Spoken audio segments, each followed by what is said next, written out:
Assalamualaikum and welcome to all the wonderful students who have joined us in this video. So we are going to continue the series of information security that is CS 205 और इंशाल्लाह जो है वो हमने lecture number 251 से onward start करना है. सो अब यहाँ पे टाइटल देख के आपको पता चल रहा है मैनेजमेंट रिव्यू. अब इसमें हमने बात करनी है कि हम जो है वो मैनेजमेंट रिव्यू जो है वो कैसे कंडक्ट करते हैं, ठीक है. और ये किस स्टैंडर्ड के अकॉर्डिंग हम डिस्कस करेंगे, ISO 27001 जिसे गोल्डन स्टैंडर्ड भी कहा जाता है, ठीक है. अच्छा, अब यहाँ पे बात आ जाती है पर्पज़ की. जैसे अब हमने इंसिडेंट मैनेजमेंट पढ़ा, चेंज मैनेजमेंट पढ़ा, तो हर चीज़ का कोई ना कोई ऑब्जेक्टिव था, कोई ना कोई मोटिव था, ठीक है. इसी तरह मैनेजमेंट रिव्यू का भी ऑब्जेक्टिव है और वो ये है कि हमने ये मेक श्योर करना होता है कि इंफॉर्मेशन सिक्योरिटी मैनेजमेंट सिस्टम और उसके ऑब्जेक्टिव्स लाइक उसके गोल्स वो हमेशा जो हैं वो सूटेबल रहें, मुनासिब रहें और इफ़ेक्टिव भी रहें. लाइक उनको इम्प्लीमेंट करना फ़ायदेमंद भी रहे. लाइक आपकी ऑर्गेनाइजेशन का जो मर्ज़ी भी पर्पज़ है या वो जो भी इश्यूज़ या जो भी रिस्क फेस कर रही है, इन सब सिनेरियोज़ के अंदर भी ISMS like information security management system और उसके ऑब्जेक्टिव्स सूटेबल रहें, एडिक्वेट लाइक मुनासिब और प्रॉपर रहें और इफ़ेक्टिव रहें, ठीक है. तो हमने ये मेक श्योर करना होता है मैनेजमेंट रिव्यू के ज़रिए से.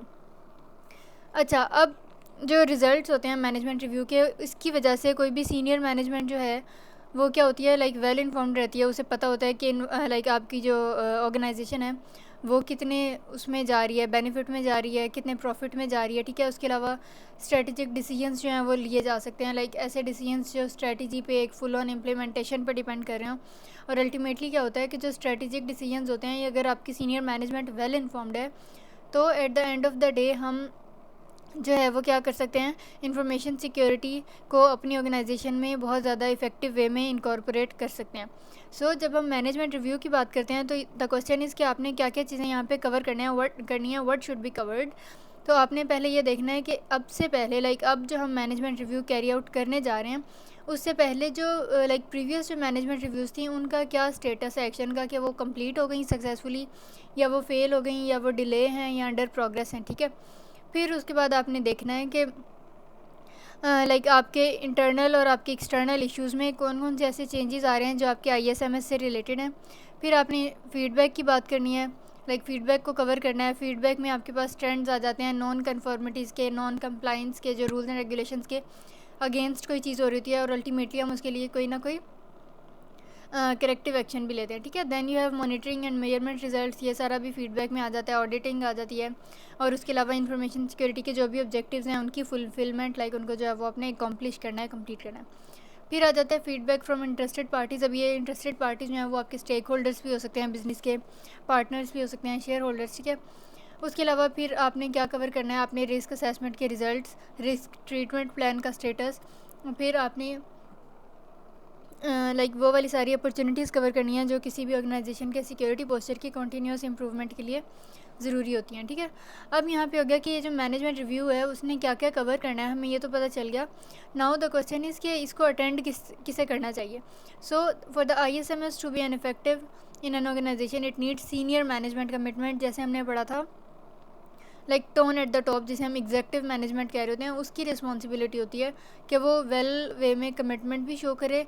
और उसके अलावा कुछ ISMS के बोर्ड मेंबर्स होते हैं जिनके पास अथॉरिटी वगैरह होती है, तो उन सबको अटेंड करना ज़रूरी होता है, ठीक है. फिर जब हम बात करते हैं ISMS बोर्ड की तो उसमें आपके पास चीफ इंफॉर्मेशन सिक्योरिटी ऑफिसर आता है. Then you have like senior information risk owner, chief technical officer CTO and may be even the chief executive officer. तो ये कुछ एब्रीविएशंस आ रहे हैं यहाँ पे, उनको आपने जो है वो ऑब्जेक्टिव के लिए देख लेना है. So the outputs of management review will include decisions related to continual improvement, opportunities and any needs for changes to the information security management system. So ये जो पूरा मैनेजमेंट रिव्यू का प्रोसीजर है, अगर हम उसको इफ़ेक्टिव वे में इनकॉर्पोरेट करें, इंटीग्रेट करें अपनी इन्वायरमेंट में ऑर्गेनाइजेशन के, सो इसके आउटपुट में, इसके रिज़ल्ट के तौर पे आपको क्या मिलेगा कि हम जो है वो इस तरह के डिसीजंस ले सकेंगे जिसकी वजह से कॉन्टीन्यूस हम इम्प्रूवमेंट कर सकें अपने इंफॉर्मेशन सिक्योरिटी पोस्चर में. फिर नेक्स्ट आ जाता है लेक्चर 252. इसमें हमने बात करनी है ह्यूमन रिसोर्स सिक्योरिटी की. और लाइक एम्प्लॉयमेंट से पहले जो है, यहाँ पे एम्प्लॉयमेंट नहीं डिप्लॉयमेंट आना था, ओह सॉरी यहाँ पे सही हो गया. अच्छा, मुझे लगा कि इसके यूज़ करने का है. वेल, प्रायर टू एम्प्लॉयमेंट, अब यहाँ पे देखें जैसे हमने क्लॉजेस पढ़े थे ISO 27001 के, तो एम्प्लॉयमेंट से पहले लाइक एलोकेशन से पहले, जॉब से पहले जो है वो क्या चीज़ें की जाती हैं, स्क्रीनिंग, जैसे मैंने आपको बताया था कि उसमें हम मेरिट के हिसाब से या किसी भी चीज़ के हिसाब से हम क्या करते हैं कि स्क्रीन करते हैं। कुछ कैंडिडेट्स को ड्रॉप आउट कर देते हैं और कुछ जो कैंडिडेट्स हैं वो जॉब के लिए फ़र्दर सेलेक्ट हो जाते हैं, फिर उनका आगे टेस्ट होता है। तो ये पूरा एक स्क्रीनिंग का प्रोसेस है और ये एम्प्लॉयमेंट से प्रायर लाइक उससे पहले किया जाता है, ठीक है। उसके अलावा टर्म्स एंड कंडीशंस जो हैं वो हम देख रहे होते हैं। अच्छा, अब जब स्क्रीनिंग की बात करें तो हमने स्क्रीनिंग में क्या करना होता है कि ऐसे कैंडिडेट्स को जो है वो सिलेक्ट करना होता है जिनकी सेटिस्फैक्ट्री कैरेक्टर रेफरेंस जो है वो आपके पास अवेलेबल हो। लाइक आपको उनके लिए रेफरेंसेस जो हैं, रेफरल्स जो हैं वो प्रॉपर मिल रहे हों। ऐसे लोग जो एविडेंस दें कि वो कैरेक्टर वाइज या लाइक हर चीज़ में जो है वो सेटिस्फैक्ट्री है और अप टू द मार्क है। फिर उसके अलावा स्क्रीनिंग के प्रोसेस में जो सीवी होती है कैंडिडेट्स की, उसको वेरीफाई किया जाता है और देखा जाता है कि उसमें डॉक्यूमेंट्स और जो ग्रेड्स और मार्क्स और एक्सपीरियंस वगैरह की जो भी डिटेल्स हैं वो वैलिड हैं या वो भी फेक हैं। फिर उसके अलावा हम ये देखते हैं कि जो भी लाइक अभी जैसे मैंने आपको बताया कि एकेडमिक एंड प्रोफेशनल क्वालिफ़िकेशंस जो हैं उन सब की कंफर्मेशन की जाती है। अक्सर अगर फॉर एग्जांपल आपने फेडरल बोर्ड, पंजाब बोर्ड, जहाँ से भी अगर पढ़ा है तो वहाँ के बोर्ड से, वहाँ की एग्जेक्टिव कमेटी से जो है वहाँ से भी कंफर्मेशन पहले की जाती है आर्मी वगैरह में और इस तरह से, ठीक है। फिर उसके बाद आइडेंटिटी वेरिफिकेशन, लाइक आपके पास यहाँ पे पासपोर्ट आ जाता है, आपका CNIC आ जाता है, इन सब को वेरीफाई किया जाता है। तो ये डिफरेंट स्टेप्स हैं जो स्क्रीनिंग में इन्वॉल्व हैं। और अगर वो आपसे पेपर में पूछ लेता है कि ISO 27002 के अकॉर्डिंग अगर क्या गाइडेंस है स्क्रीनिंग को लेके which is prior to employment, तो आपने क्या करना है, आपने ये सारे पॉइंट्स बता देने हैं। देखिए यहाँ पे लास्ट कौन सा है, more detailed verification such as credit review और रिव्यू ऑफ क्रिमिनल रिकॉर्ड्स। तो अक्सर वो पुलिस वेरिफिकेशन और ये सारा कुछ भी किया जा रहा होता है ताकि अगर कोई भी डिपार्टमेंट अपने किसी सेक्टर में जो है अगर किसी एम्प्लॉय को हायर कर रहा है तो बाद में ये ना पता चले कि उसका तो कोई क्रिमिनल रिकॉर्ड है, ठीक है। तो इन सब चीज़ों से बचने के लिए फिर आपके पास अब आ जाता है, वो तो था prior to employment, like employment से एलोकेशन से पहले की बात। अब हम बात करते हैं ड्यूरिंग द एम्प्लॉयमेंट के जब कोई, तो ड्यूरिंग द एम्प्लॉयमेंट हम क्या करते हैं कि मैनेजमेंट की कुछ रिस्पॉन्सिबिलिटीज़ आ जाती हैं। फिर आपका जो स्टाफ है जो आपके अंडर एम्प्लॉयज़ वर्क कर रहे हैं उनको आपने अवेयरनेस प्रोवाइड करनी है, एजुकेशन देनी है, लाइक जो भी उनकी जॉब से रेलिवेंट है, एंड देन आपने उनको देनी है ट्रेनिंग। अब यहाँ पे थर्ड आ जाता है डिसिप्लिनरी प्रोसेस, ठीक है। अब यहाँ पे जब डिसिप्लिनरी प्रोसेस की बात करें तो it should not be commenced without prior verification that an information security breach has occurred. कि कोई भी डिसिप्लिनरी प्रोसेस जो है वो सिर्फ एक ही कंडीशन में आपने जो है वो कमेंस करना है, स्टार्ट करना है, कब, जब आपको ये कम्प्लीटली लाइक वेरीफाइड हो कि कोई इंफॉर्मेशन सिक्योरिटी ब्रीच, कोई सिक्योरिटी हैक, कोई सिक्योरिटी अटैक जो है वो हुआ है, ठीक है। तभी जो पूरा एक डिसिप्लिनरी एक्शन जो है लाइक रूल्स एंड रेगुलेशंस के अकॉर्डिंग वो लिया जाता है। अब फॉर एग्जांपल आपकी ऑर्गेनाइजेशन में कोई सिक्योरिटी ब्रीच हुआ और अब ये लाजमी हो गया कि डिसिप्लिनरी प्रोसेस कैरी आउट करना है, तो जो आपका फॉर्मल और जो आपका कैजुअल डिसिप्लिनरी प्रोसेस है, it should ensure correct and fair treatment for employees who are suspected of committing breaches of information security. तो आपके स्टाफ में अगर कोई ऐसे इंडिविजुअल्स, कोई एम्प्लॉयज़ ऐसे हैं जो इस बात के लाइक डाउट में आ रहे हैं कि शायद इनकी वजह से जो है वो कोई सिक्योरिटी ब्रीच हुआ है या वो उसमें इन्वॉल्व थे, तो उनके लिए जो है वो करेक्ट एक्शन जो है वो आपने लेना है डिसिप्लिनरी प्रोसेस के अकॉर्डिंग, ठीक है। उसके अलावा ये आपको ग्रेजुएटेड रिस्पांस प्रोवाइड करना चाहिए जिसमें डिफरेंट आपको फैक्टर्स जो हैं वो कंसीडर करवा के दिए गए हैं और डॉक्यूमेंटेड हों। अब वो फैक्टर्स जो हैं वो लाइक आपका जो ब्रीच हुआ है, जो सिक्योरिटी अटैक हुआ है, उसकी क्या नेचर थी, उसकी क्या वेटीनेस थी और क्या उसकी वेटेज थी, ठीक है। तो ये नेचर और ग्रेविटी और ये सारा कुछ, और अल्टीमेटली आपके बिज़नेस को उसने कैसे इम्पेक्ट किया, ये सारा कुछ आपने देखना है। फिर उसके बाद वो लाइक आपने पहले देखा प्रायर टू एम्प्लॉयमेंट, फिर हमने देखा ड्यूरिंग द एम्प्लॉयमेंट। और अब समटाइम्स क्या होता है कि एम्प्लॉयमेंट में हम स्टेटस चेंज कर रहे होते हैं अपने एम्प्लॉयज़ का, उनको एक डिपार्टमेंट से दूसरे डिपार्टमेंट में शिफ्ट कर रहे होते हैं, या किसी को फायर कर रहे होते हैं, या कोई खुद से रिटायर हो जाता है, या कोई खुद से जो है वो रिज़ाइन ले लेता है, रेजिग्नेशन। सो इस केस में जो है information security responsibilities and the duties are defined, communicated to employee और कॉन्ट्रैक्टर इन्फोर्स्ड। अच्छा, अब यहाँ पे आपने ये 2-3 चीज़ें जो हैं वो याद रख लेनी है। सबसे पहले अगर टर्मिनेशन और चेंज की बात करें तो इसमें कुछ रिस्पॉन्सिबिलिटीज़ जो हैं वो जिसे उर्दू में कहते हैं कि आयद होती हैं। तो अब ये कौन कौन सी रिस्पॉन्सिबिलिटीज़ हैं कि आपके पास अब जो इन्फॉर्मेशन सिक्योरिटी की रिक्वायरमेंट्स चल रही हैं वो, फिर लीगल लाइक लॉ रेगुलेशन के अकॉर्डिंग, गवर्नमेंटल लॉ के अकॉर्डिंग जो भी रिस्पॉन्सिबिलिटीज़ बन रही हैं वो सारी।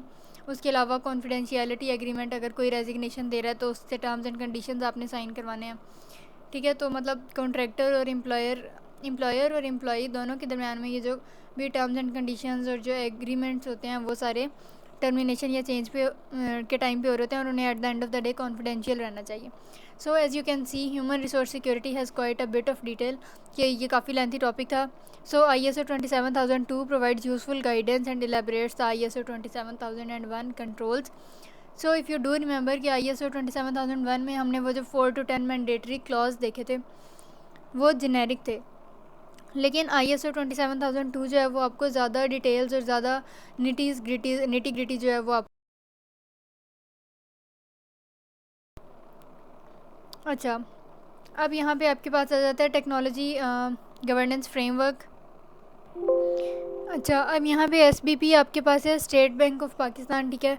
और यहाँ पे लाइक इसके रिसोर्स कैपेबिलिटी के कुछ पॉइंट्स डिस्कस हैं, जिसमें से हमने नंबर 5 देखना है, कंप्यूटर इंसिडेंट रिसोर्स कैपेबिलिटी, ठीक है. ये एब्रीविएशन है इसका. और SBP क्या है, लाइक आपके पास है स्टेट बैंक ऑफ पाकिस्तान. अब इसमें हमने फ्रेमवर्क की बात करनी है, और वो कौन सा फ्रेमवर्क है, टेक्नोलॉजी गवर्नेंस का.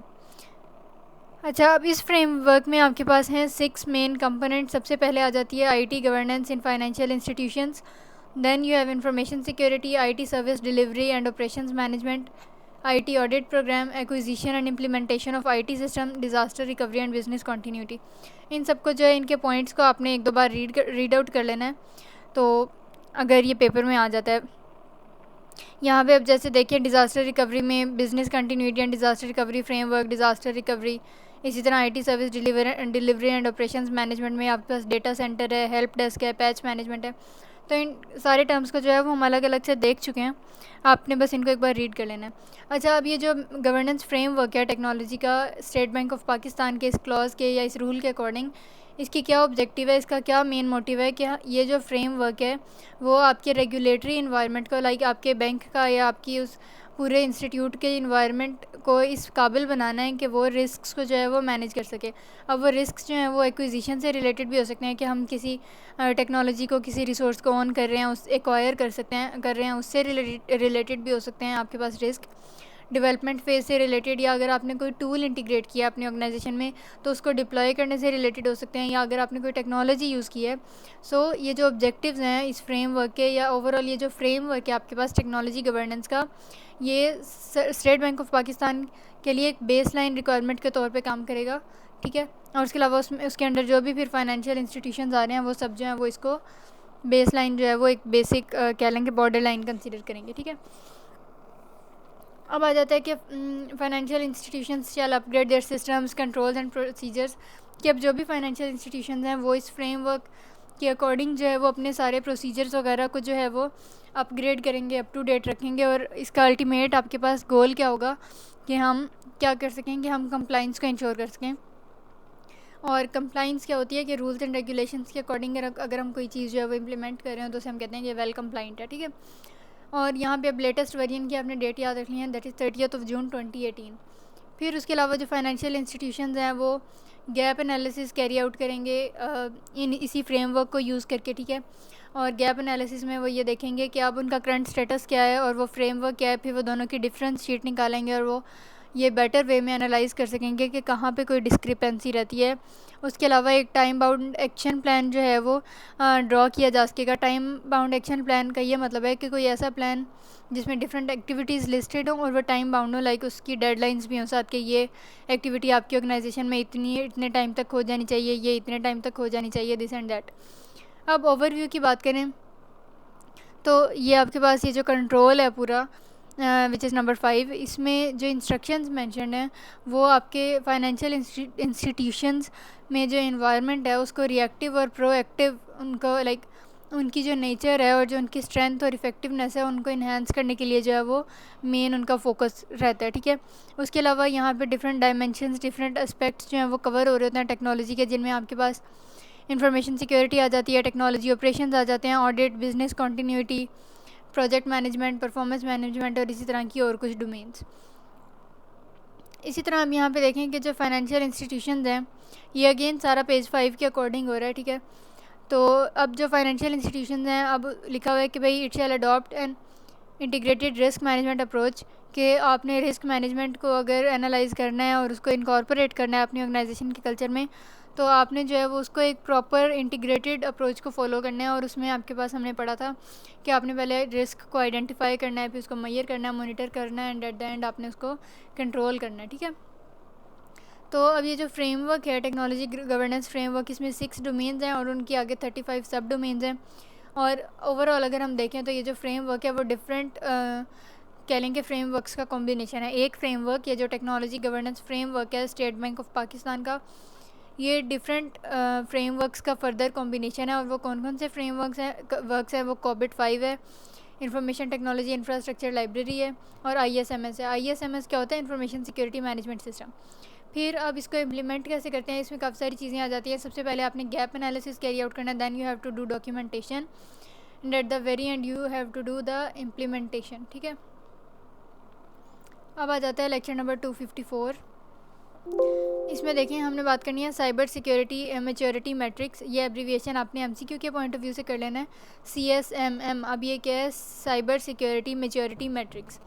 अब इसमें आपको डिफरेंट लेवल्स नज़र आ रहे हैं। अब ये कितने हैं आपके पास? हैं 6, और आपने इनको इस स्लाइड को अच्छे से देख लेना है, इनके सीक्वेंस भी देख लेने हैं, याद कर लेना है। सबसे पहले आपके पास लेवल है foundation, then you have fundamentals, hardened, protected, monitored, and then secured. अब इंफॉर्मेशन सिक्योरिटी के कुछ चैलेंजेस हैं। Grass root security controls have not been implemented. ये जो बिल्कुल बेसिक लेवल्स के सिक्योरिटी कंट्रोल्स होते हैं वो इंडस्ट्री में इम्प्लीमेंट किए नहीं गए। हैपैजर्ड रिएक्टिव सिक्योरिटी अप्रोच के आपकी जो सिक्योरिटी अप्रोचेज़ हैं वो इतनी रिएक्टिव और इतनी लाइक फ़ौरन से रिएक्ट करने वाली, लेकिन वही जो डीप डाउन जो इम्प्लीमेंटेशंस की जानी चाहिए थी वो नहीं की गई। ठीक है, उसके अलावा not following any structured security architecture और फ्रेमवर्क। तो इंडस्ट्री में जो सिक्योरिटी के चैलेंजेस हैं उनमें से एक मेन चैलेंज ये भी है कि कोई भी फ्रेमवर्क, कोई ट्रांसफॉर्मेशन प्रोजेक्ट जो है वो कैरी आउट नहीं किया जा रहा, ना उसको फॉलो किया जा रहा। सो अब ये जो CSMM है like cyber security maturity matrix है, ये किस तरह के चैलेंजेस को जो है वो एड्रेस करता है, उनको डील करता है, उनको हैंडल करता है। पाकिस्तान में reactive box approach, superficial contention and governance overkill, इन सब का क्या मतलब है ये मैं प्रीवियस वीडियो में और काफ़ी सारी वीडियोस में काफ़ी डिटेल में आपको बार बार बता चुकी हूँ। So how is the local industry coping with security implementation. अब यहाँ पे पाकिस्तान की जो लोकल इंडस्ट्री है वो सिक्योरिटी के इम्प्लीमेंटेशंस को कैसे डील कर रही है, कैसे हैंडल कर रही है, इसमें 3 पॉइंट ऑफ व्यू से हम देखते हैं। अगर आपकी ऑर्गेनाइजेशन लार्ज ऑर्गेनाइजेशन है, या वो मीडियम साइज़ है, या वो स्मॉल साइज़ है। अगर तो हम बात करते हैं कि लार्ज साइज ऑर्गेनाइजेशन है, तो इसमें क्या होता है कि सिक्योरिटी हार्डनिंग मिस्ड आउट होती है, जो आपके पास बेसिक फेज़ है। फिर उसके अलावा जो सेकंड स्टेप है वल्नरेबिलिटी मैनेजमेंट का, वो जो है वो इंटरनेशनल बेस्ट प्रैक्टिसेस के अकॉर्डिंग नहीं कैरी आउट की गई होती। उसके अलावा बॉक्स अप्रोच को अटैम्प्ट किया जाता है, कोशिश की जाती है। बॉक्स अप्रोच कौन सी? वही जो बॉक्स सिक्योरिटी मैंने आपको बताई है। इसी तरह अगर मीडियम साइज ऑर्गेनाइजेशन की बात करें तो इसमें सिक्योरिटी को कभी फोकस में नहीं रखते, इसमें हम जो है वो बस रिसोर्सेज को मैनेज करने में लगे रहते हैं। सो इसमें आपके पास जो स्टाफ होता है उसके पास कोई एक्सपर्टीज़ भी नहीं होती, ना रेलिवेंट डोमेन रेलिवेंट नॉलेज होता।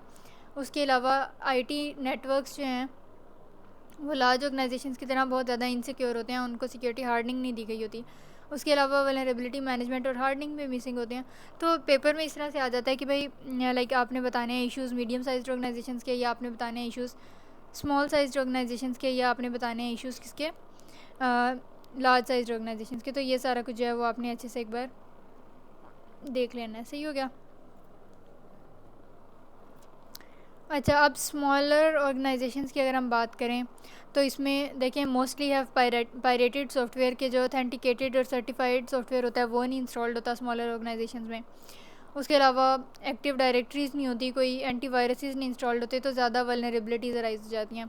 कोई बजट नहीं एलोकेटेड होता, कोई पर्सनल जो है वो सिक्योरिटी के लिए एलोकेटेड नहीं होता, लाइक स्टाफ में कोई पर्सन जो है वो सिक्योरिटी रेलिवेंट जो है वो टास्क्स नहीं परफॉर्म कर रहे होते। अब इंडस्ट्री के स्टेटस की बात करें तो industry lacks a standard and authentic road map of how to achieve security के। At the end of the day हमने तो यही पढ़ना था ना कि सिक्योरिटी को कैसे अचीव कर सकते हैं। तो बैड लक पाकिस्तान की इंडस्ट्री की ये है कि उसमें कोई रोड मैप, कोई एक डायरेक्शन है ही नहीं कि आपने कैसे जो है वो सिक्योरिटी को अचीव करना है। कोई मैकेनिज़्म नहीं है सिक्योरिटी को मेजर करने के लिए। उसके अलावा जो अंडरस्टैंडिंग है कि आपने इस सिक्योरिटी को कैसे अचीव करना है वो डाइवर्जेंट है, लाइक वो किसी एक पॉइंट पे नहीं आके मिल रही। डिफरेंट जो इंडस्ट्रीज़ हैं वो डिफरेंट हिसाब से जो है वो अपने ऑर्गेनाइजेशन में जो है वो इंफॉर्मेशन सिक्योरिटी को मैनेज कर रही हैं और उनको रन कर रही हैं। कोई एक सिंगल सोल्यूशन नहीं है, यूनिफाइड पैटर्न नहीं है आपके पास। अच्छा, सो इफ़ यू डू रिमेंबर हमने स्टार्ट में ये 6 लेवल्स देखे थे। इसमें अब कुछ कैरेक्टरिस्टिक्स आ जाते हैं। सबसे पहले बात करते हैं फाउंडेशन की। फाउंडेशन में एज फायरवॉल फिल्टरिंग आ जाती है, फिर एक्टिव डायरेक्टरीज विंडोज सर्वर्स की, फिर licensed enterprise antivirus and then licensed Windows for operating systems, या जिन्हें ओपन सोर्स सॉफ्टवेयर हम कह देते हैं। फिर फंडामेंटल, लाइक अगर आपकी ऑर्गेनाइजेशन फंडामेंटल लेवल की सिक्योरिटी मेच्योरिटी है, उसमें सिक्योरिटी हार्डनिंग जो है वो उसमें अगर फंडामेंटल्स लेवल की है, तो क्या होगा कि नेटवर्क को सेगमेंट किया गया होगा वर्चुअल लैन्स के ज़रिए से। उसके अलावा नेक्स्ट जनरेशन फायरवॉल्स होंगी उसमें।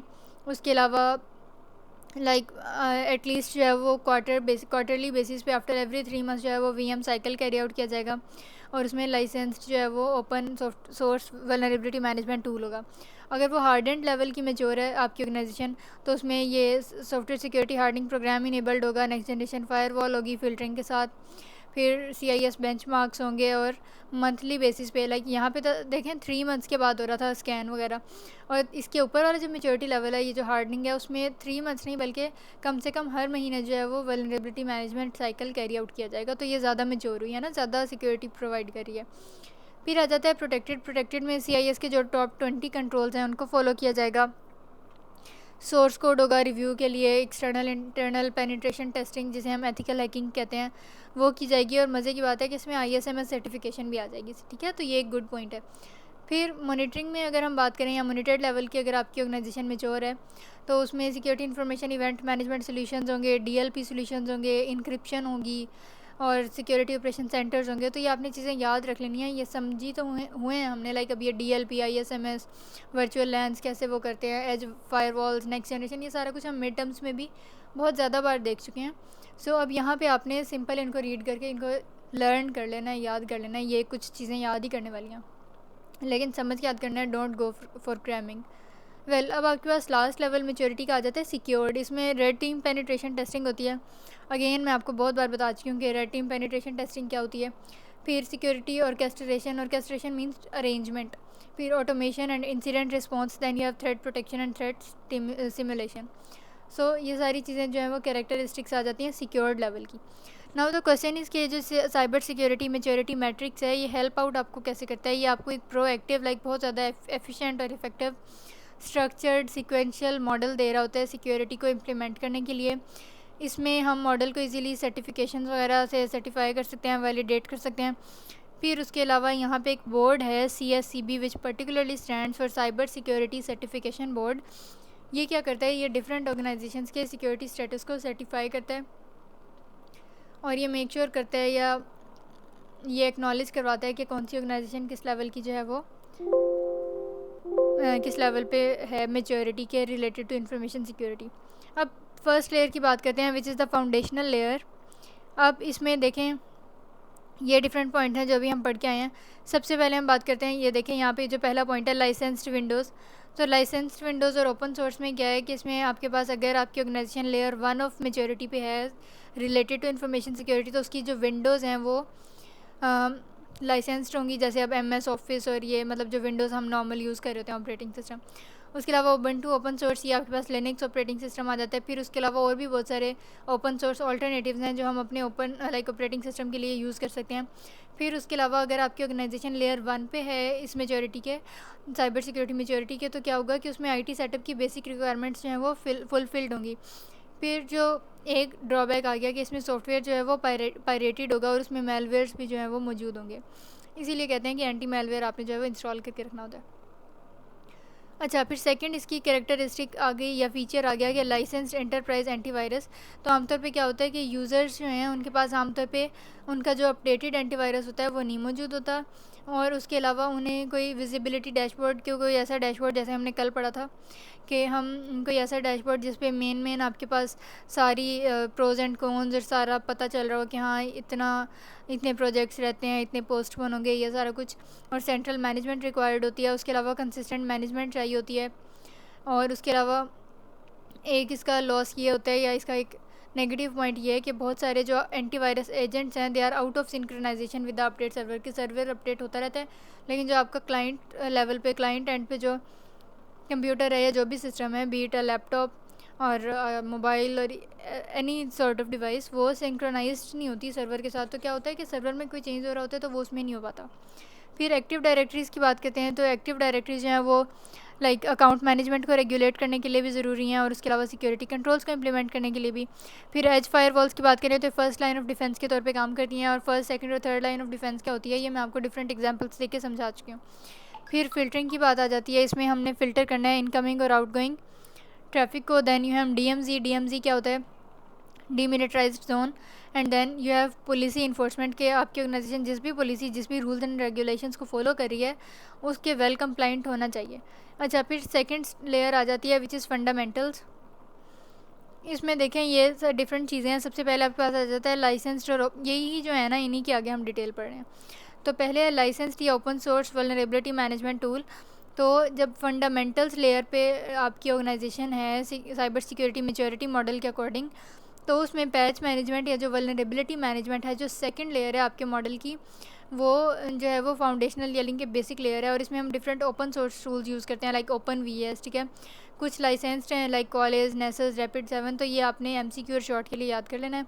फिर उसके अलावा अगर आपकी ऑर्गेनाइजेशन फंडामेंटल्स लेवल पे है विच इज़ लेयर 2, तो इसमें जो है वो क्या होता है कि लाइक आफ्टर एवरी 3 मंथ्स जो है वो VM लाइफ साइकिल जो है वो VM साइकिल कैरी आउट किया जाता है, ठीक है। और ये आपने MCQ के लिए देखना है कि international best practice is weekly VM cycle, कि अगर हम इंटरनेशनल स्टैंडर्ड्स की बात करें तो आफ्टर एवरी वीक्स जो है वो VM साइकिल देखें कैरी आउट किया जाना चाहिए। फिर आ जाता है as next generation firewall with web email anti malware filtering. तो इस लेवल ऑफ मेच्योरिटी पे हमारे पास जो है वो आमतौर पे जो टिपिकल लाइक जो यूजुअली आपके पास नेक्स्ट जनरेशन फायरवॉल होता है वो होता है फोर्टीनेट, और ये हमने मिड टर्म्स में पढ़ा हुआ है। इसके कुछ कह लें कि फ़ीचर्स होते हैं वर्चुअल प्राइवेट नेटवर्क्स, VPNs, फिर web filtering, antivirus, anti malware, application visibility control, access list. ये फ़ीचर्स आपने याद कर लेना है और इनको हमने डिटेल में देखा हुआ है। अच्छा, मैं इसलिए बार बार कह रही हूँ कि डिटेल में देखा हुआ, डिटेल में, क्योंकि हमने वाकई डिटेल में देखा हुआ है। तो अगर आपने पिछले लेक्चर्स नहीं देखे तो वो देख लें। अगर मैं हर टर्म को फिर से अगर एक्सप्लेन करूँगी तो हमारा वो पहले वाला जो सारा टाइम लेक्चर्स में इन्वेस्ट हो चुका है वो फिर से हो जाएगा और आपका भी टाइम जो है वो डेफिनेटली ज़्यादा लग जाना है। सो अगर आपने वो पहले से ही लेक्चर देखे हुए तो आई होप सो कि आपका कॉन्सेप्ट पहले से क्लियर होगा। अच्छा, फिर नेक्स्ट आ जाता है नेटवर्क सेगमेंटेशन। तो मैंने आपको बताया था कि अगर आपका नेटवर्क जैसे जैसे इंटरनेशनल लेवल पे है या वो ब्रॉडर स्कोप में है तो हम क्या करते हैं उनको VLANs लाइक वर्चुअल लैन से जो है वो सेगमेंट कर लेते हैं, फ्रेगमेंट उनको कर लेते हैं इधर बाय डिपार्टमेंट और बाय सर्विस। और फिर यहाँ पे आ जाता है DMZ मैनेज करने में हेल्प आउट करता है ट्रैफिक को, और ये ट्रैफिक को और ट्रैफिक टाइप्स लाइक ट्रैफिक को कैटेगराइज कर लेता है इनटू डिफरेंट ट्रैफिक टाइप्स। अच्छा जी, अब बात आ जाती है लेक्चर नंबर 257 की, जो थर्ड लेयर है मेजॉरिटी मॉडल की, मैट्रिक्स की। और इसमें देखें सबसे पहले हमारे पास आ जाता है minimum monthly credential based VM scan. इसमें क्या होता है कि हम क्वार्टरली स्कैन से मंथली स्कैन पे मूव कर गए हैं, और इसमें क्रीडेंशियल बेस्ड जो है वो स्कैन होता है। और क्रीडेंशियल बेस्ड स्कैन वो होता है जिसमें हम प्रॉपर प्रिविलेजेस और एक्सेसिस और ग्रांट्स की हेल्प से जो है वो कोई स्कैन कैरी आउट कर रहे होते हैं, हमारे पास प्रॉपर क्रीडेंशियल्स होते हैं। अच्छा, फिर आ जाता है CIS बेंचमार्क्स, हार्डनिंग इसमें आ जाती है, और इम्प्लीमेंटेशन के दरमियान, प्रोडक्शन के दरमियान, प्लानिंग के दरमियान, पायलट टेस्टिंग के दरमियान, इन सब में जो है वो हम लाइक जो है वो वेल और एक बेटर वे में जो है वो सिक्योरिटी हार्डनिंग को यूज़ करते हुए अपनी ऑर्गेनाइजेशन को मैच्योरिटी मॉडल तक लेके जा सकते हैं। सो इसमें आमतौर पे जो है वो ऑर्गेनाइजेशन के साइज़ पे डिपेंड करता है, लेकिन यूजुअली जो है वो 6 to 8 मंथ्स लग जाते हैं इस मेजॉरिटी मैट्रिक्स को अचीव करने के लिए। फिर आपके पास आ जाता है नेक्स्ट जनरेशन फायरवॉल होती है यहाँ पे डेटा सेंटर में जो ट्रैफिक को कंट्रोल करती है। फिर सॉफ्टवेयर सिक्योरिटी हार्डनिंग प्रोग्राम होता है, यहाँ पे डिफरेंट आपके पास जो है चीज़ें आ जाती हैं जैसे control identification, pilot controls, implementation, validation, testing, change management, और फिर आखिर में हम प्रोडक्शन स्ट्रीम में उसे ले जाते हैं।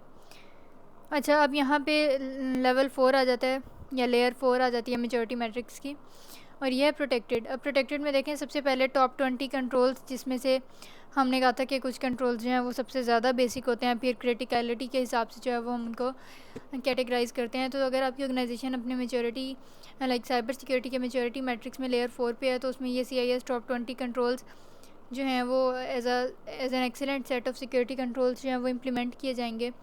उसके अलावा सॉफ्टवेयर सोर्स कोड होगा जिसको किसी थर्ड पार्टी के ज़रिए हम इजीली रिव्यू करवा सकते हैं। फिर आ जाता है कि कुछ पेनिट्रेशन टेस्टिंग्स, जैसे मैंने आपको बताया था कि एथिकल हैकिंग जैसे हम कर रहे होते हैं या जिसे हम पेन टेस्टिंग भी कहते हैं।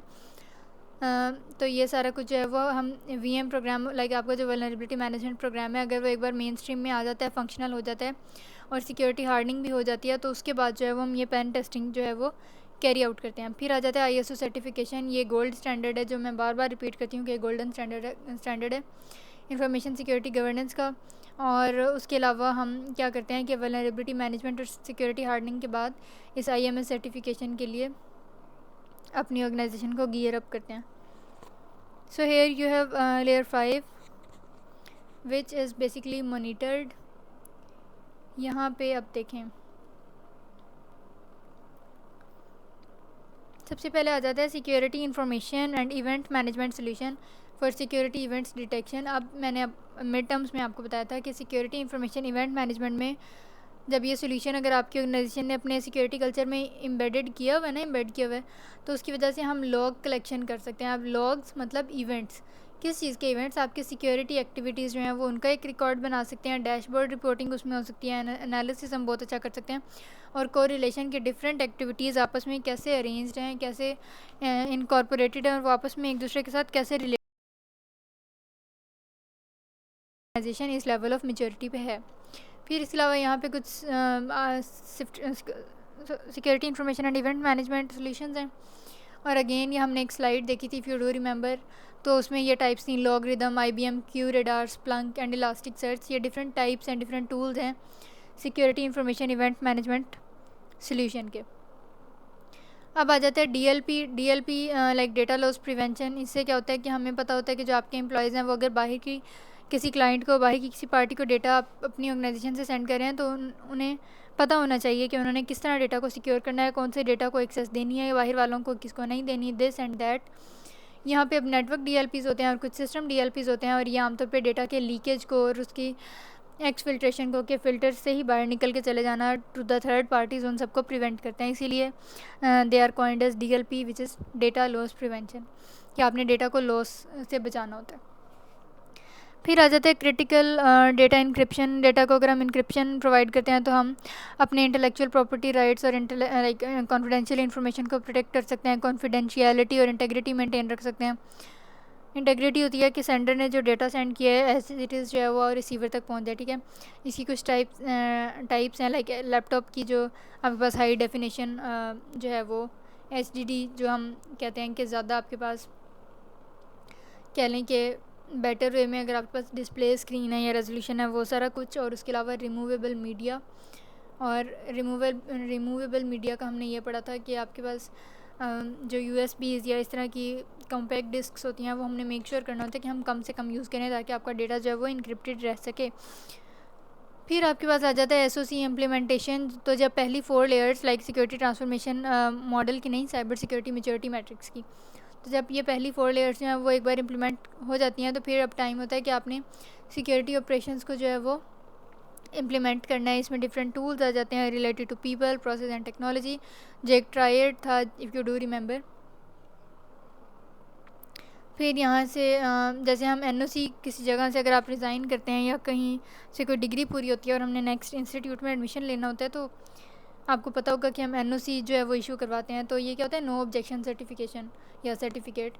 तो ये जो सिक्योरिटी ऑपरेशन सेंटर इम्प्लीमेंटेशन है, ये भी NOC की तरह ही है, और यहाँ पे सिक्योरिटी इंफॉर्मेशन इवेंट मैनेजमेंट जो है वो स्टार्टिंग पॉइंट के तौर पे काम करता है।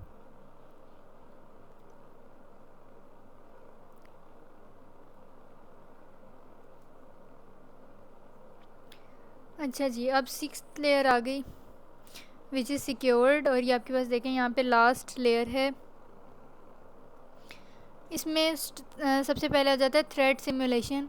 इसमें हम कुछ प्लेटफॉर्म्स यूज़ करते हैं लाइक रेड वुल्फ सिक्योरिटी, जिसकी वजह से हमारी जो ऑर्गेनाइजेशन है उसको जो भी रिस्क्स या थ्रेट्स मिल सकते हैं हम उनसे वेल अवेयर रहते हैं और उनको बेटर वे में उनको हैंडल कर सकते हैं, ठीक है। उसमें distributed denial of service testing आ जाती है, लोड टेस्टिंग, सिक्योरिटी टेस्टिंग। तो अल्टीमेट गोल आपके पास यही होता है कि आपने अपनी ऑर्गेनाइजेशन को कैसे जो है वो वल्नरेबिलिटीज़ वगैरह से प्रोटेक्ट करना है। सो यहाँ पे अब हम ये भी देख रहे होते हैं कि मिसकॉन्फ़िगर्ड सिक्योरिटी डिवाइसेस तो नहीं है कहीं कोई, या इंसिडेंट रिस्पॉन्स टीम हमने बेटर वे में एनालाइज किए, हैंडल किया, इम्प्लीमेंट किया अपनी ऑर्गेनाइजेशन में या नहीं किए। फिर थ्रेट प्रोटेक्शन के डिफरेंट सोल्यूशंस होते हैं। बेस्ट सोल्यूशन जो है वो ये होगा जो वल्नरेबिलिटी मैनेजमेंट कंडीशन को जो है वो पूरा करे। किस चीज़ के लिए? आपके आईटी एसेट्स के लिए। अब यहाँ पे कुछ हैं जैसे कॉलेज है, सो इफ़ यू डू रिमेंबर हमने इसको फाइनल टर्म्स में ही काफ़ी जो है वो डिस्कस किए। तो थ्रेट प्रोटेक्शन से क्या होता है कि हमें ये पता चल जाता है कि आपके ऑर्गेनाइजेशन में एसेट्स जो हैं उनमें से कौन कौन से सबसे ज़्यादा क्रिटिकल हैं, सेंसिटिव हैं, और फिर अगर आपने उन पर पैचिंग वगैरह इंस्टॉल करनी है, पैचेस वगैरह फिक्सिंग वगैरह करनी है, तो उसको आपने प्रायोरिटाइज़ कैसे करना है कि कौन सा पहले कौन सा बाद में, दिस एंड दैट।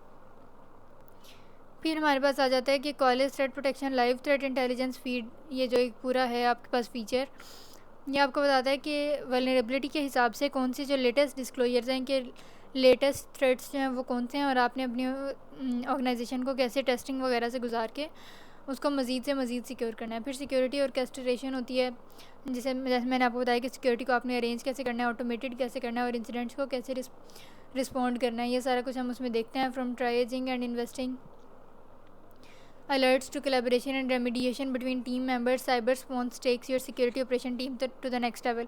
अब ये आपके पास जो है वो क्या है, आपके पास अगेन एक टूल है सिक्योरिटी को मेंटेन करने का, इम्प्लीमेंट करने का, और ये क्या है, साइबर रिस्पॉन्स। और इसमें क्या होता है कि ट्राइजिंग से लेके इन्वेस्टिगेटिंग अलर्ट्स के अलर्ट्स और नोटिफिकेशंस भी मिलते हैं। और ट्राइजिंग मैंने आपको कल बताया था कि हम क्या करते हैं कि लाइक जो एम्प्लॉयज़ हैं आपकी प्रोजेक्ट के अंडर, आपकी स्टाफ में, उनको डिफरेंट क्राइटेरियाज़ के हिसाब से डिफरेंट रिस्पॉन्सिबिलिटीज़ एलोकेट करते हैं। फिर उसके अलावा हम प्रायोरिटीज़ सेट करते हैं, रिस्क की, risk appetite and all that stuff.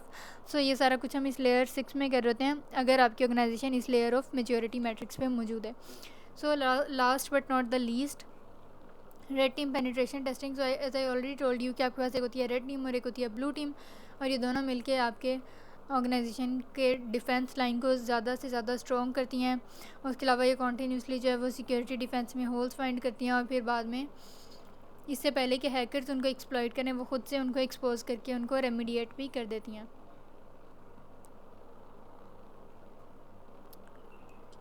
अब जो हमने 8 स्टेप सिक्योरिटी हार्डनिंग मेथडोलॉजी पढ़ी थी, उसी को एक बार दोबारा देखें। यहाँ पे आ जाता है validation of controls implementation. If you do remember, ये 8 स्टेप मेथडोलॉजी हम बहुत बार पढ़ चुके हैं, बहुत बार। यहाँ पे अब 6th लेवल की आपने बात करनी है, which is validation of control implementation. तो यहाँ पे हमारा मकसद या पर्पज़ ये है कि आपने ये मेक श्योर करना है कि जो कंट्रोल्स हमने लगाए थे, यहाँ पे देखें लाइक ये जो हम सारे कंट्रोल्स करते आ रहे हैं, और 5th लेवल पे आपने इम्प्लीमेंटेशन उनकी की थी। Eight the end of the day हमने मेक श्योर करना होता है कि कंट्रोल्स आपने ठीक से अप्लाई किए हैं पूरे सेटअप में या नहीं किए, ठीक है। उसके अलावा प्रोडक्शन इन्वायरमेंट का इसमें कोई जिक्र नहीं होता, और ना इसमें हम बिज़नेस लॉन्च की कोई बात कर रहे होते हैं। Now let's look at the more comprehensive information security life cycle which is not specific to security hardening. अच्छा, अब ये जो है इसमें ज़्यादातर सिक्योरिटी हार्डनिंग की तो नहीं बात की गई, लेकिन अगेन ये जो आपके पास है इंफॉर्मेशन सिक्योरिटी का लाइफ साइकिल है, इसके 4th स्टेप को देखें, 4th स्टेज को, which is implementation of controls.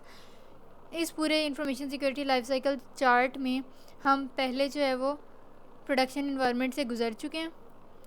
उसके अलावा यहाँ पे फिर भी बिज़नेस लॉन्च जो है, लाइक गो लाइव जिसे हम सिनेरियो कह रहे होते हैं, वो अभी तक अप्रूव नहीं हुआ कि हम इसे बिल्कुल ही मार्केट में इंटीग्रेट कर सकते हैं, अपनी मेन स्ट्रीम में लेके आ सकते हैं। उसके अलावा सिक्योरिटी एक्रेडिटेशन, सर्टिफिकेशन और वैलिडेशन वगैरह भी अब तक नहीं की गई। फिर 5th स्टेप आ जाता है टेस्टिंग एंड वैलिडेशन, और 6th आ जाता है accreditation.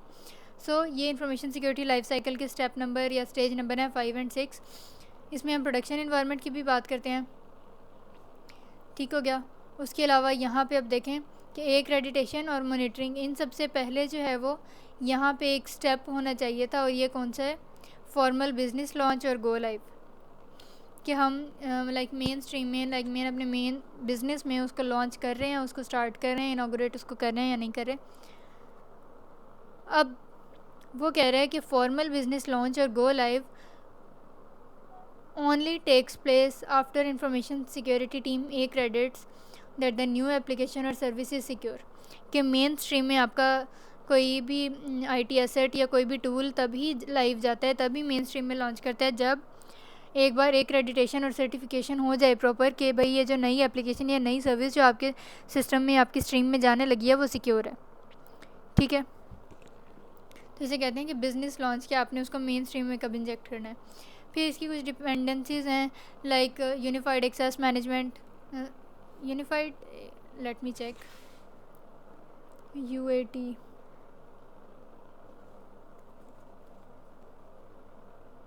Sorry user acceptance testing.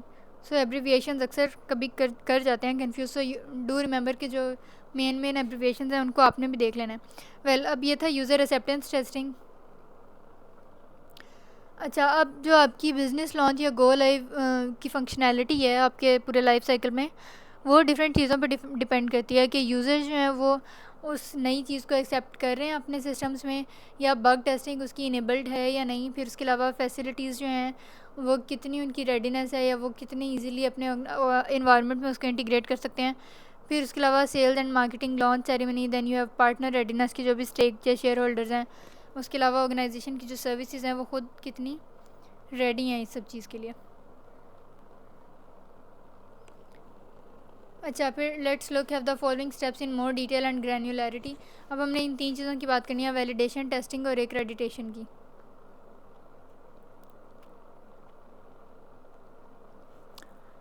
सबसे पहले बात आ जाती है सिक्योरिटी वैलिडेशन की। ऐसे इफ़ यू डू रिमेंबर, हमने ये सब्जेक्टिव पार्ट में भी देखा था कि वैलिडेशन का मेन मकसद ये होता है कि हमने मेक श्योर करना होता है कि जो भी इम्प्लीमेंट आपने किए हैं सिक्योरिटी कंट्रोल्स, उनको वॉक थ्रू के ज़रिए से हम ये मेक श्योर करते हैं कि जो पूरा सिस्टम है, पूरी डिवाइस है, उसको एक बार चेकआउट कर लेते हैं कि भाई जो कंट्रोल्स आपने इम्प्लीमेंट किए थे क्या वो ठीक से इम्प्लीमेंट हुए हुए हैं या नहीं हुए हुए। अब ये कौन करता है, ये दिस इज़ कंट्रोल, लाइक ये जो सिक्योरिटी कंट्रोल्स हैं उनको इम्प्लीमेंट कौन करता है, आईटी टीम्स। ये MCQ इंपॉर्टेंट है। फिर सिक्योरिटी वैलिडेशन कौन इम्प्लीमेंट करता है, इंफॉर्मेशन सिक्योरिटी टीम या कोई थर्ड पार्टी कंसल्टेंट। ये बहुत बार सब्जेक्टिव में और उसमें रिपीट हुआ है और ये अगेन इंपॉर्टेंट भी है। सो ये भी देख लेना है, आपने याद कर लेना है। फिर why do we need to validate security controls, again ये हमने सब्जेक्टिव में भी देखा था कि सिक्योरिटी को के कंट्रोल्स को वैलिडेट करना क्यों ज़रूरी है, ये चेकआउट करना क्यों ज़रूरी है कि आपने ठीक से कंट्रोल्स इंप्लीमेंट किए या नहीं किए।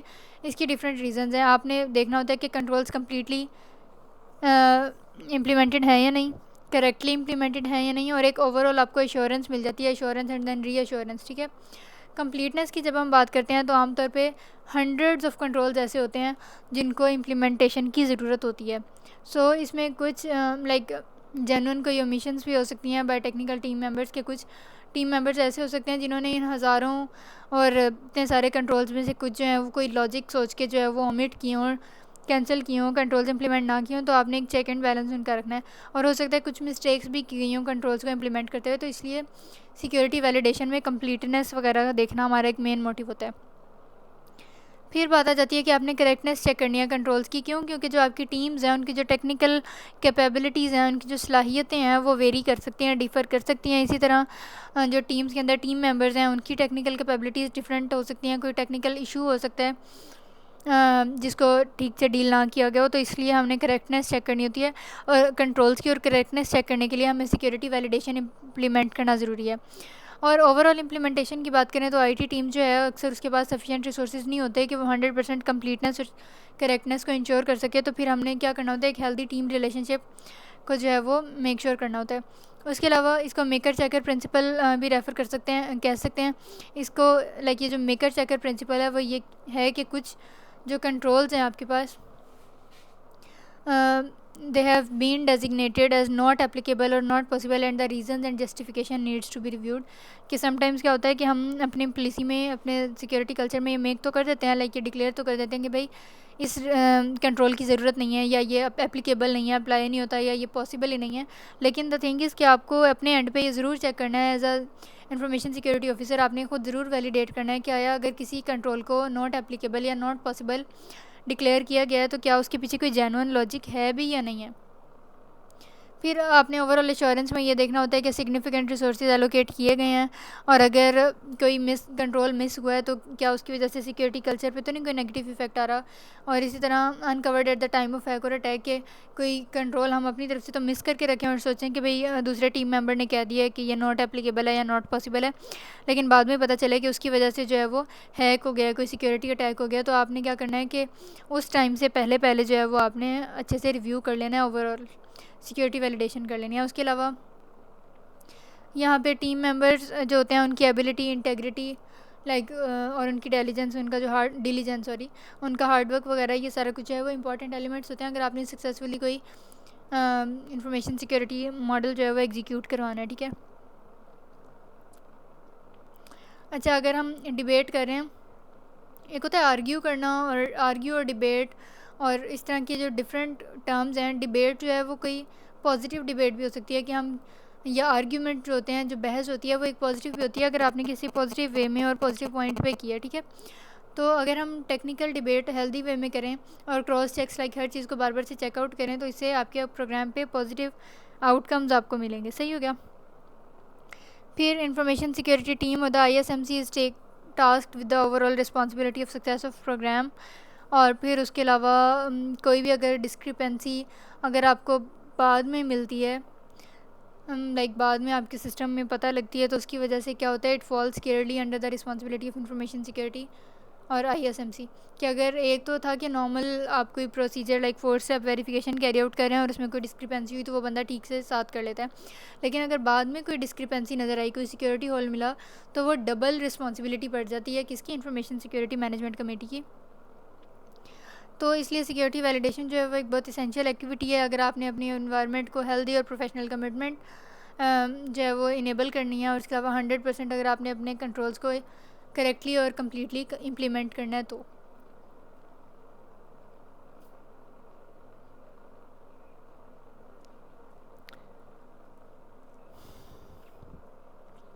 अच्छा, अब सिक्योरिटी वैलिडेशन का परफॉर्म कैसे किया जाता है, तो ऑनरशिप जो होती है सिक्योरिटी वैलिडेशन की वो आती है इंफॉर्मेशन सिक्योरिटी टीम की तरफ या इंफॉर्मेशन सिक्योरिटी कंसल्टेंट की तरफ, और इसको ड्राइव कौन करता है, ISMC या फिर हेड ऑफ़ इंफॉर्मेशन सिक्योरिटी। ये हम ऑब्जेक्टिव में और सब्जेक्टिव पार्ट में जो फाइनल टर्म प्रिपरेशन की वीडियो है उसमें भी देख चुके हैं, और अभी प्रीवियस मॉड्यूल में भी अभी देखा है। तो सिक्योरिटी वैलिडेशन जो है वो सेम ही है कि अगर आप 8 स्टेप सिक्योरिटी हार्डनिंग जो है वो कैरी आउट करते हैं, या जो इन्फॉर्मेशन सिक्योरिटी लाइफ साइकिल है उसको कैरी आउट करते हैं। तो यहाँ पे आप देखें एक थर्ड स्टेप है और एक है 6 चेकलिस्ट ऑफ एप्लीकेबल कंट्रोल्स और वैलिडेशन। तो यहाँ पे देखिए कि वैलिडेशन परफॉर्म कौन करता है, इंफॉर्मेशन सिक्योरिटी टीम, और उसको फैसिलिटेट हेल्प आउट या असिस्ट कौन करता है, IT ऑपरेशंस टीम। ये वैलिडेशन लाइफ साइकिल है जिसको हमने मिड टर्म्स में देखा था। सबसे पहले इसमें आपने जो है वो स्कोप डिसाइड करना होता है, आपने एक चेकलिस्ट बनानी होती है कंट्रोल्स की, फिर आपने स्टेक होल्डर्स डिसाइड करने होते हैं, रिव्यू कब होंगे, कैसे होंगे, फिर ईमेल्स लोगों को भेजनी होती हैं, कैलेंडर इनवाइट्स वगैरह, और ये सारा कुछ। फिर आपके पास आ जाता है स्टडी कंट्रोल्स में आपने CIS डीज़ा इस तरह के जो भी बेंचमार्क्स हैं उनको स्टडी करना है और फिर उनको अंडरस्टैंड करना है। फिर आपने एक चेकलिस्ट बनानी है और देखना है कि जो चेकलिस्ट बनी है वो करेक्ट है या नहीं है। फिर आपने डॉक्यूमेंटेशन के प्रोसेस गुजरना है, फिर आपने रिव्यू करना है, और एक पर्सन रिव्यू कंडक्ट करे और दूसरा नोट्स ले। फिर हर कंट्रोल पे आपने वॉक थ्रू करनी है, एक हर किसी को एक एक करके गौर से देखना है। फिर आपने रैंडम सैम्पलिंग यूज़ करनी है। सो इफ़ यू डू रिमेंबर, ये मैं आपको पहले पढ़ा चुकी हूँ कि सैम्पलिंग में हम क्या करते हैं कि पूरे कंट्रोल्स को या पूरी चीज़ों को तो नहीं बार बार से हम कर सकते। तो इसका सिंपल सा तरीका ये है कि आपने एक सैम्पल ले लेना है, almost 20 to 30% of the whole population और द होल डेटा, और उसमें जो है वो आपने रिव्यू कंडक्ट करके देखना है। तो अगर वो सक्सेसफुल हो जाता है देन इट मीन्स कि बाकी जो है वो भी सक्सेसफुल हो जाएगा। फिर उसके बाद कुछ जो है यहाँ पे अगर कोई कंट्रोल्स नॉट एप्लीकेबल या नॉट पॉसिबल मार्क किए हैं किसी IT टीम ने, तो उनको समझना है और देखना है कि क्या वो वाकई वैलिड है या नहीं, कोई डिपेंडेंसी है एक्सटर्नल इन्वायरमेंट के साथ, वो देखनी है। फिर एरर रिमूवल में आपने जो है वो एरर्स को रिमूव करना है। ठीक है। और उसके अलावा कोई शॉर्ट कमिंग रह गई हो तो उसको कंप्लीट करना है। Then you have confirm validation. इसमें हम क्या करते हैं अगेन कि आपने जो वैलिडेशन और वेरिफिकेशन कैरी आउट की थी उसको हम कंफर्म करते हैं कि क्या वो वाकई ठीक है, या कोई डिस्क्रिपेंसी थी वो दूर हो गई है या नहीं हुई। ठीक है। ये हम अपने डॉक्यूमेंट्स में कोई कंफर्मेशन कॉलम ऐड करके कर सकते हैं, कोई चेकलिस्ट में आप कोई कमेंट्स कॉलम ऐड कर लें और उसमें आप साइन ऑफ करवा सकते हैं किसी हायर अथॉरिटी से कि हाँ भाई ये हो गया ठीक से। उसके अलावा स्टेटस इसका अपग्रेड कर देते हैं, और रिकॉर्ड्स जो भी आपके डेटा में रिकॉर्ड पड़ा होता है इन्वेंट्री में उसको अपडेट करना होता है, और project management statistics are updated accordingly, कि हम जो है वो जो भी आपका स्टैट्स और एनालिसिस और फैक्ट एंड फिगर्स होते हैं उनको हम अपडेट कर देते हैं प्रोजेक्ट मैनेजमेंट के, जब हमारे पास सिक्योरिटी वैलिडेशन जो है वो कैरी आउट हो जाती है तब. So this was all about from lecture number 251 to 263.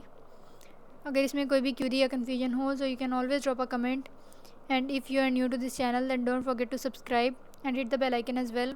See you soon. Till then, Khuda Hafiz.